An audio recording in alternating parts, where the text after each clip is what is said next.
ஏண்டா ராசு, சட்டையை அயன் பண்ணி டேபிளில் வச்சிருக்கிறேன், எடுத்து போட்டுக்கோ. அயன் பண்ணி வச்சுட்டு போயிட்டியோ? ஆவுன்னா என் பையனை மாதிரி வராதுன்னு கொஞ்சம் வரல. என் பையன் ஒரு அப்பாவின்னு சொல்லுவல்ல. இப்போ பாரு, உன் பையன் பேயே உன்னை திட்டு வாங்க வைக்கிறேன்.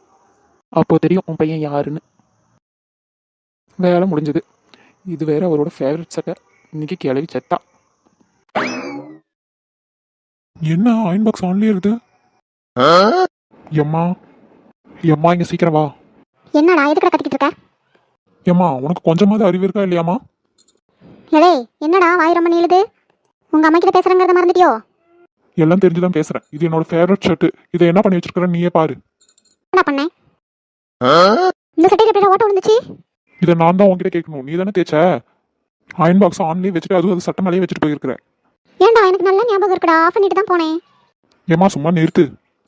வயசாக உனக்கு ஞாபகம் வருது அதிகமாகிட்டே போகுது. உன்னால முடியலன்னா நீ சின்ன பொண்ணுக்கிட்டயாவது சொல்ல வேண்டித்தானே. அதை விட்டு என் சட்டை இப்படி பண்ணி வச்சிருக்கிற. இனிமே நீ இந்த வேலை எதுவும் செய்ய வேணாம். பேசாம தின்னுட்டு மூலையில கடை. என்னத்த இதெல்லாம் கொஞ்சம் பார்த்து செய்யக்கூடாதா? என் மாவன் என்ன இப்படி பேசுனதே இல்லடி. இப்போ தெரிஞ்சிருக்கும் உங்க மாவனை பத்தி. சரிங்க, ஃபீல் பண்ணாதீங்க. போய் ரெஸ்ட் எடுங்க, போங்க.